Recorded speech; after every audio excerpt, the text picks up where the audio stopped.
Welcome back, everybody, to another episode of How to Get Away with Staffing, presented by Foxhire. My name is Colin LeBeau, president of Foxhire Employer of Record Service. And I've got Matt Robinson, our director of sales here. We're just going to have a nice chat about pricing, the most interesting concept in staff. Exactly. Yes. Now, we're going to talk about pricing for contract staffing services because it's a little bit different than direct hire. And we can start with this. I think anytime we get on the phone with a direct hire recruiting firm and you start talking about profit margins and you get into the like $10 an hour number and they're used to $20,000 direct hire placement fees, there's a little bit of a disconnect. Would you agree? Oh, absolutely. That's one of the things that we talk about a lot with the recruiters who have not done the contract before and only do the permanent placements is just that sticker shock of being used to getting those big fat checks. But on the flip side, the great part about this is that even though you're making less money, it's more consistent.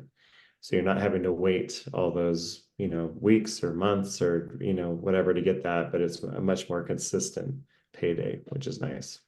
Yeah. And it's a double whammy too, because the average markup for a direct hire placement or a fee percentage is like 15, 20, 25%. Right. So you tell your client, hey, I'm going to charge you 20%. That's Mhm. it, done. It's contingent on them staying 90 days, things like that. Whereas in staffing, it's like 50, 60, 70% markup, but it's on an hourly basis. It's pay as you go model. And so the recruiter's like, all right, I got to charge 50, 60, 70%, and I got to get paid less money, every single check. So they're like, the math isn't equating, right? So it's like, you really got to get into the math, and it's like, okay, why are these price points different? And that's the first question, Matt. So like, if I'm a recruiter and you're talking to me and I ask you like, why are the markup structures different and so much higher for staffing? Like, what's behind all of that? I think the big piece is with the contract piece or the contingent staffing. You have to pay for what you end up paying for is in that hourly, you're also paying for the taxes, for the workers' comp, all those extras that you wouldn't be paying for if you were just putting somebody in a company and they would take care of it. So that's the big piece that you have to understand is that if it's a 3-month assignment, you're paying that extra amount for those 3 months. Now it could turn into a permanent thing. And we certainly work with a lot of recruiters who end up, it starts out temporary and then ends up moving to permanent. But yeah, you've just got to think about all those, the onboarding costs, the, insurance benefits, taxes, all of that stuff is what makes it more expensive. Yeah, you've got costs, right? So Right. you go from being a one-time, invoice type vendor to a residual invoice type vendor. And so you have a cost of goods sold, right? Cost of goods sold and staffing are what Matt's talking about: taxes, insurance, benefits, etc. Onboarding costs, in some industries are more expensive than others for like drug screens, background checks, credentialing, all that. But yeah, the main ones you want to just remember is you've got employer taxes. And that's even sometimes a foreign concept, but that's your burden, right? It's the taxes that the employer has to pay as a percentage of the payroll. Now, employees still pay their taxes, and you withhold that from their check and all those types of things. But as an employer, they tax you on both sides of the deal. So the employer has to pay some taxes too. And those are typically a few to remember: FICA, SUTA, FUTA, and workers' comp. Now, workers' comp isn't a tax, it's an insurance policy, but it's the one you absolutely need, right? There's other insurance policies you probably should have, and your clients might even make you have, like professional liability, general liability, cyber insurance, things like this. But those are the four main ones that you want to remember to factor into your what they call a burden. That's your cost of goods sold, your expenses. So those can typically be from 15 to 25%. So in order for you to make the 20% you want, you got to charge 20% more. That's 45, 55, 65%, depending upon the industry. Yeah. Yeah. So maybe you Absolutely. make $10 an hour, maybe you make $20 an hour, right? But if you think about that over the course of 3, 6, 9 months, you're going to make a decent profit margin, right? So let's just say you make like $12 an hour, and then this person's going to work for 6 months, right? That's about $12,500 profit that you would make, Mhm. right? Which that's not too bad, right? If you're thinking about a $60,000 a year salary, right? 20% of that is going to be $12,000, Mhm. right? So similar price point for those types of positions. So not to be, you know, not to be thought of as a slight, contract staffing actually gives you quite a bit of profit, even though it's over a longer period of time. You're not getting that big upfront check, Mhm. right? Yep. Um, so I think that's important to talk about, is like pricing for that longevity as well. And part of that has to do with the conversion fee. Mhm. So part of the pricing also would include what you might charge for a conversion fee as well. And we've got a whole white paper on that might be helpful, but you're going to make some of your money as well if that person gets converted to a full-time employee after they get through, let's just say, 6 months or so of work, right? I guess my question to you, Matt, would be, how many times do you see conversion fees on your team with our recruiting partners Mhm. that are sort of diminished over time, right? Like the person works for a certain Mhm. amount of time, and then that conversion fee gets lower and lower as they work longer. Is that a common thing? Yeah, it's very common actually, and I think it's there to it takes into account the fact that you are making the hourly piece. But at some point, if they do want to bring them on as a full-time employee, you as the recruiter also deserve to make your money and not lose out. So it typically ends up evening out to be close to what it would be normally with the conversion fee, if you were just to do a regular permanent placement. Um, but that is typically how they seem to work, is that they diminish over time. Do you see any industries or types of buyers that might put a recruiter in a bad position because the conversion fee terms diminish too quickly? Oh, good question.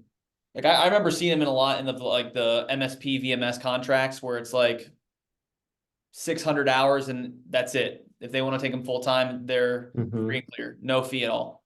No, that's a good point. I was thinking more generally in industries, but yeah, definitely with the VMS and MSPs, they dictate how they want to run things, and so they can be a little bit aggressive with that.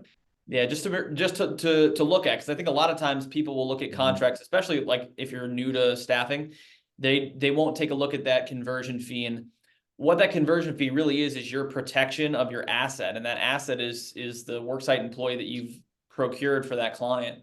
And if they're not protected under a conversion fee agreement, then the client can ultimately take that person full time and not owe you anything. And I think that's one of the biggest fears any staffing or recruiting person has, is that like backdoor deal that Mhm. they get cut out of the profit from. So Yeah. always want to look at that.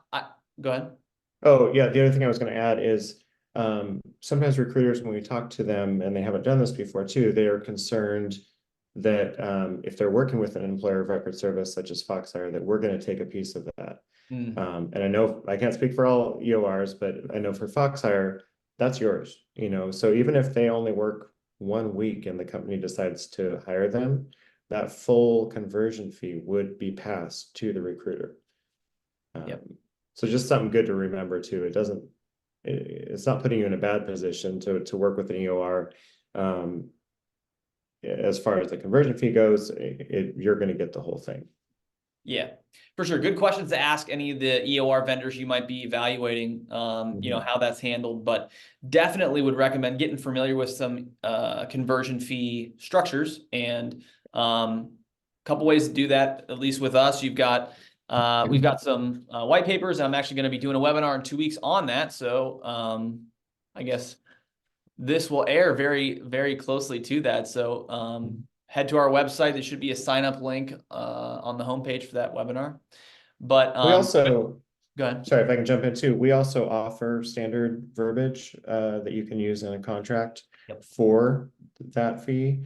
Or if you have your own, if you've done this before and you have a certain verbiage that you want to use, I know we can use that in the contract as well. Yep. All good options. So part of pricing is what, is this conversion fee, but the other piece is like, what should your markup be? A lot of people don't even know where to start with that markup, what percentages is normal in this industry. And, my client wants 40%. Is that okay? Am I going to make any money? Right? Like, so I guess we'll start with the good news. What industries have the highest pricing margins on average, Matt, that you just see, maybe just anecdotally? IT typically it has large ones. Now, if you watch the webinar that you recently did, there's also a lot of competition in that field, probably for that reason. But there definitely are higher markups there. I mean, that's the biggest one I'm thinking. Can you think of any others, Colin? Yeah, I mean, I think during the pandemic, especially healthcare, there was very high margins. People were talking about scalping and things like that. I think that healthcare still has a decently healthy margin on average, over and above our average that we see. Probably 50 to 60% is a good margin for healthcare, which is healthy. I think it depends on the position as well, not just the industry. So some roles you can charge higher margins for versus others, and that's really just a supply and demand situation. So that same idea bleeds into the industries that have lower margins, which, the first that I would highlight would be like industrial manufacturing. It's very commoditized, 40%, 35%. God forbid there's a third party involved. They want to cut. It's just a heavy volume game, very, very low margin. Well, typically those are lower wages too, which again, if you're looking Right. at that percentage, it's a smaller percentage of a smaller dollar amount. Yeah. And so volume is the only way you can make money on those Correct. typically.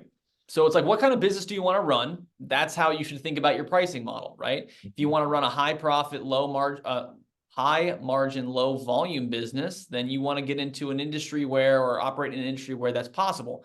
If you feel comfortable with getting into a volume business and you want to do big numbers that way, you're going to have to, work in industrial or lower level healthcare like long-term care and skilled nursing.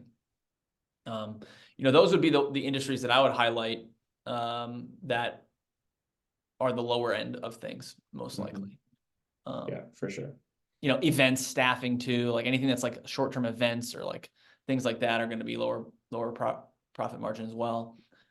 Yeah, so I mean, the high profit centers are going to be those IT and healthcare opportunities. Clerical is still pretty good, I think, 40%, 50%, not terrible.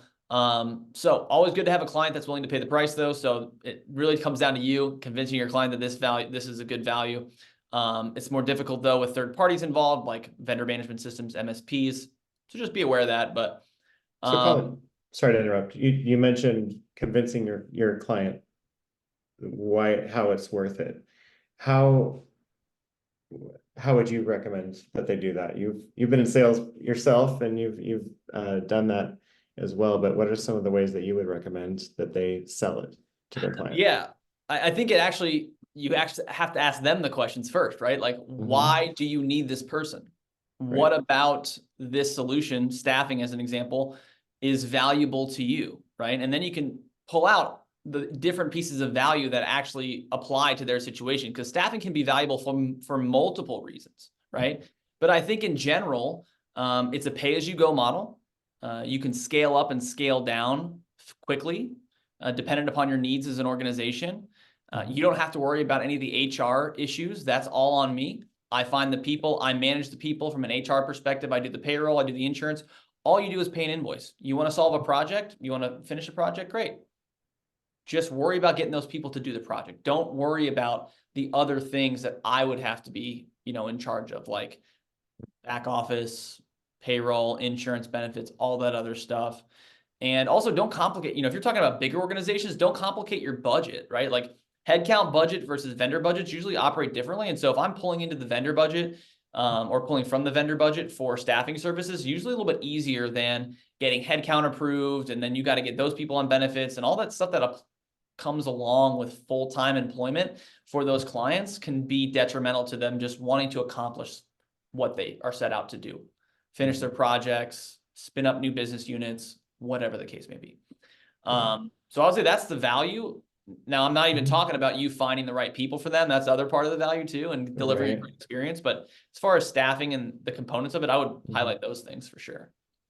Yeah, and just don't underestimate how expensive and time-consuming onboarding is. And so for a company to be invested and to actually hire somebody that they've never seen them work, they're just basing off an interview, and then to bring them on board, put them on their benefits, all of that stuff, that's very expensive. And then if it doesn't work out, there's the saying of try before you buy, which I hate because we're talking about people, but there's truth to it. Like, yeah, how great is it to be able to bring somebody in, see if they can do the job and see if they're a good fit. And then you can offer them full-time employment if you want. And you don't have to worry about their work ethic by then, if they're going to fit in. Yeah. I also think, I don't know if you've been following, but there's a lot of the backlash towards organizations that are doing layoffs. And exactly. A lot of organizations overhired full-time employees and now they're laying them all off. Interestingly, Google has been a huge user of contingent labor. And while I know they've done some layoffs, I'm not sure it's been as popularized that they're laying people off as some of the other organizations who are getting smoked on social media for how they handle them and the fact that they're doing them. And, it's not a good look right now. So leveraging contractors has the implicit, understanding that they're going to be let go at some point, which really helps their employer brand, which I think a lot of organizations are concerned about at this point. Well, and they were never your employees. So if you let them go, you don't have to worry about getting sued. You're not, that's right. So there is safety in that. And then, like you said, that whole, I'm sure you saw the one who filmed herself on TikTok being let go by the big tech company. And that was painful. Any of us that who got have attention. Obviously that was not handled very well. No. And that's not good publicity. They say no, all publicity is good. That's not sure that's true. publicity. Yeah. No. Yeah, there's a trend of that now. So, employers are on the defensive when it comes to that. So if you can deliver a solution where that's not as big of a concern as they look to scale up, I think that's important. I think it's an interesting value proposition. Agreed. So then I'm thinking about how they ask about price too is also important to think about because not everybody uses the same terminology. I've heard so many different terms thrown out there for the basic question of what's your fee or how is this priced? So I guess what terms have you heard, Matt, out there as far as how people talk about pricing? Markup, margin, there's bill rate versus pay rates. There's just a lot of different words that are thrown out. So definitely important that you know what they mean or that you're speaking the same language. Yep, no doubt. And there's so bill rate is the rate you're going to charge the client, pay rate's the rate you're going to pay the candidate. We operate a lot with that. From that, you can get a markup or margin percentage. So a lot of people will talk in those terms. Some people will use the idea of a rate sheet. So a client might give you a sheet with a bunch of different jobs on it that says RN, we pay X amount, LPN, we pay Y amount.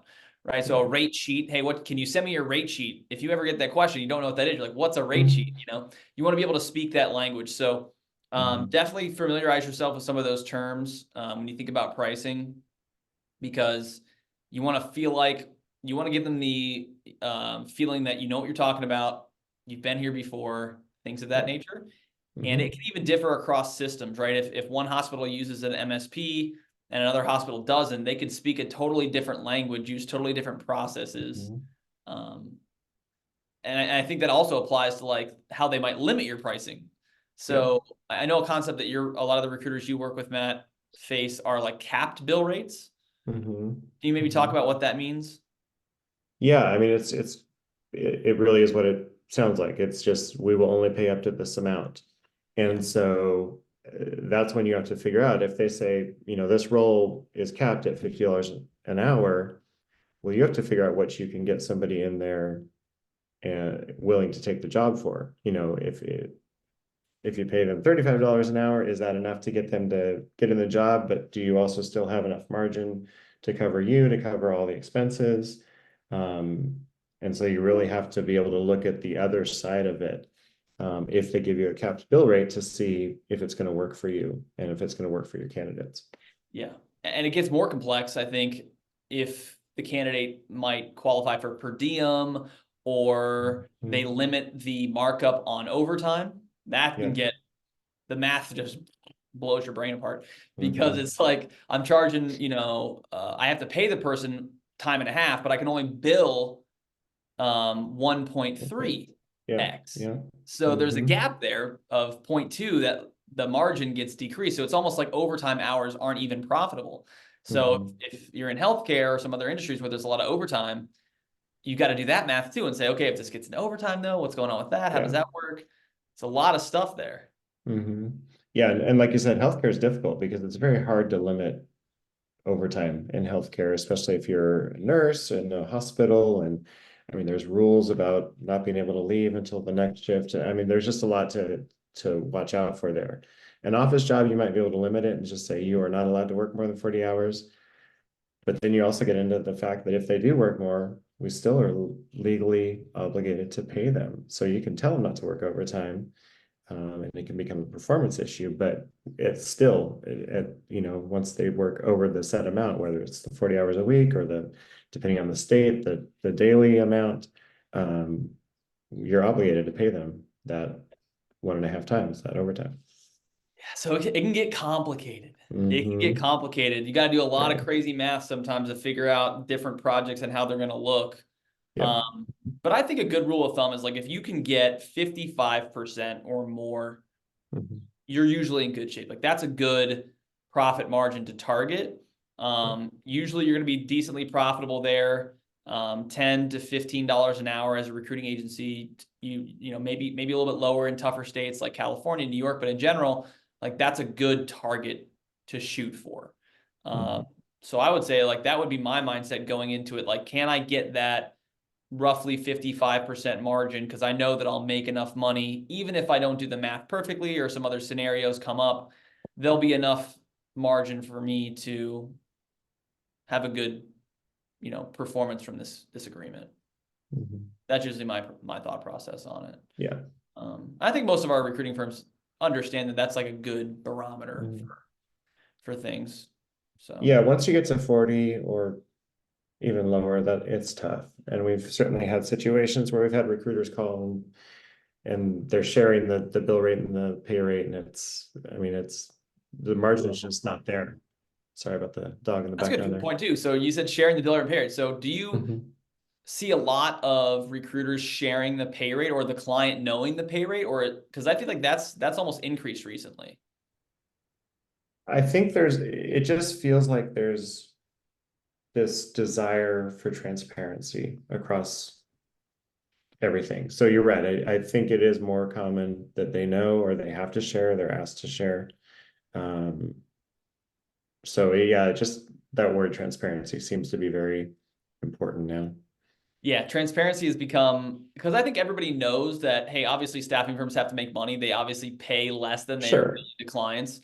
But I think that's accepted and understood and respected to a point, until there's this like gouging thing. This concept of gouging, I think, really took hold during the pandemic, especially in healthcare, where nurses were getting paid $90 an hour and they're billing out 190 to this facility. And, there's nothing the facilities can do. They have to, get these people in there, so I think there is a move towards that. And historically, it's always like, never share the pay rate with your client. It's none of their business. There's, protect your profit margin, all that type of stuff. But I think over time, it's just almost inevitable, because there's so many software systems that are being used now that like have to have that information available, that it's almost, I would say, at minimum 50-50 that the client does know the pay rate right up front.